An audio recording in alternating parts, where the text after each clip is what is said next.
samskrtas. The conditioned dharmas are production, disappearance and duration alteration.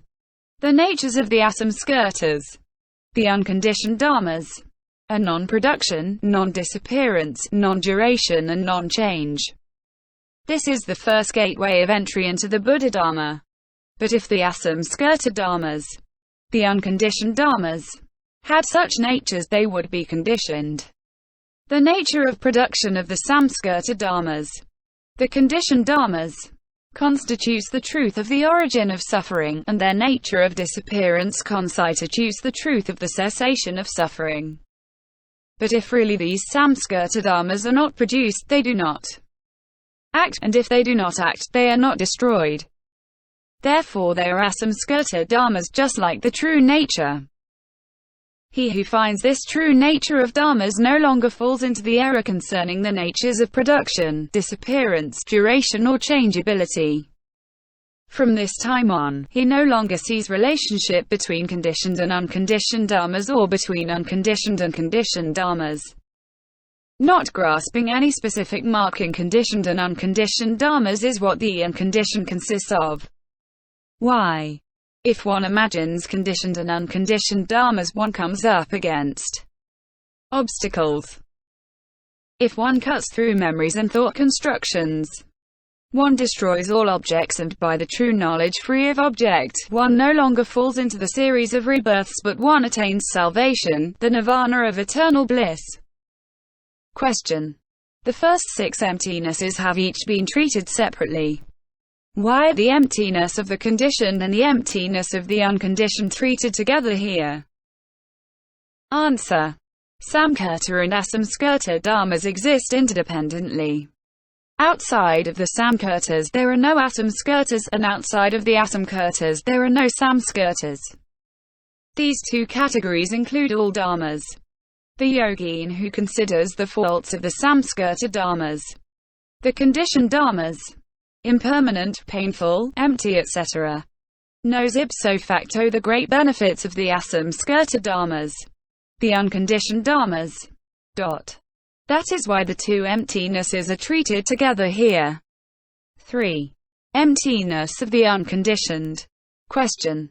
It is quite possible that the samskrtadharmas, the conditioned dharmas, coming from the complex of causes and conditions, are without intrinsic nature and therefore empty. But the asamskrtadharmas, the unconditioned dharmas, which are themselves not dharmas coming from causes and conditions, are indestructible, inalterable, eternal and like space. How would they be empty? Answer. As I have just said, outside of the samskrtas, the conditioned dharmas, there are no asamskrtas, and the true nature of the samskrtas, the conditioned dharmas, is exactly asamskrta, the samskrtas being empty, etc. The asamskrtas, the unconditioned dharmas, themselves also are empty, for the two things are not different. Besides, some people, hearing about the defects of the samskrtadharmas, the conditioned dharmas, become attached to the asamskrtadharmas, the unconditioned dharmas, and, as a result of this attachment, develop fetters.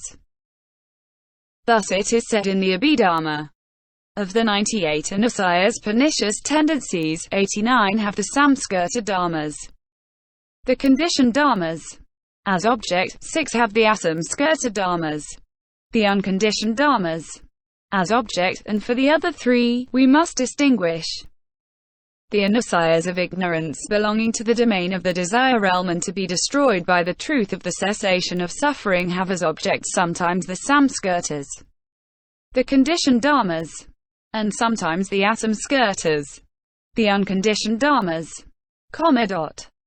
which are the unconditioned having the samskrtas, the conditioned dharmas, as object.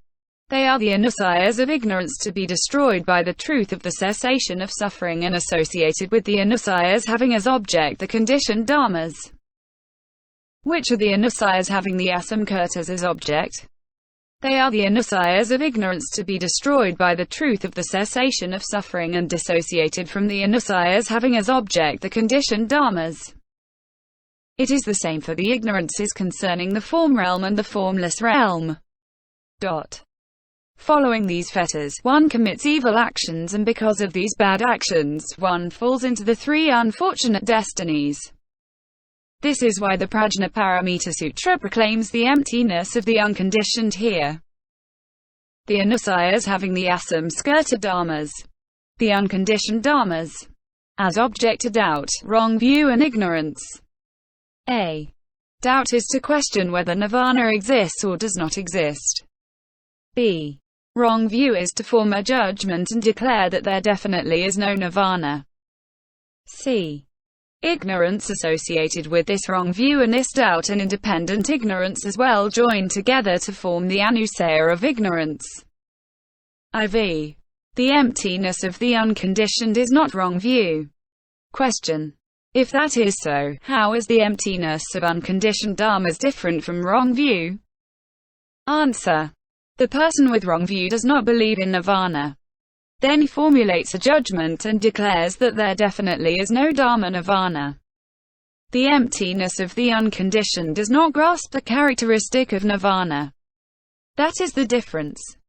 Moreover, the person who rejects the samskrtas, the conditioned dharmas, is attached to the asamskrtas, the unconditioned dharmas, by attributing to them the characteristics of non-production, etc., and by the fact of this attachment transforming them into samskrtas. This is why destroying the asamskrtas, the unconditioned dharmas, by not grasping their characteristics is not wrong view. That is what is meant by the emptiness of the conditioned and the unconditioned. Atiyanya Sunyata. 7th section. Emptiness 9. Absolute emptiness. I. Everything is completely empty.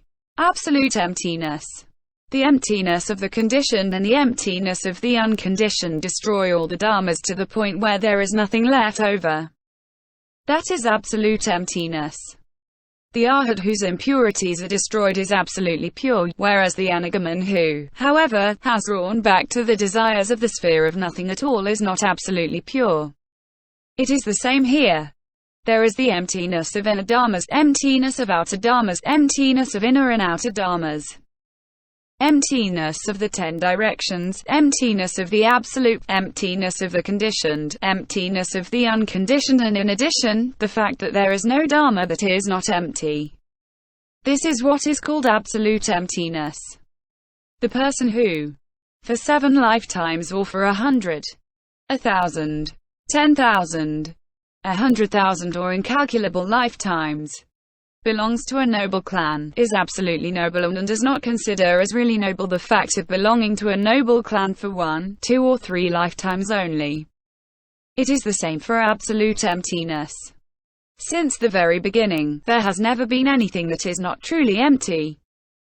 Some say, although this is presently emptiness, it was not so originally. There was, for example, God as origin of creation, darkness, subtle atoms. No. All that is empty. Why? If the result is empty, the cause was empty as well. Space itself is neither effect nor cause, and it is the same for God and the subtle atoms, etc. If they were eternal, they would not produce the transitory. If the past has no defined nature, neither do the future and the present. In the 3 times there is not a single dharma that is truly non-empty. That is absolute emptiness. 2. Absolute emptiness does not lead to renouncing nirvana. Question. If everything in the 3 times is empty, including the subtle atoms, if nothing has ever existed for the least moment, that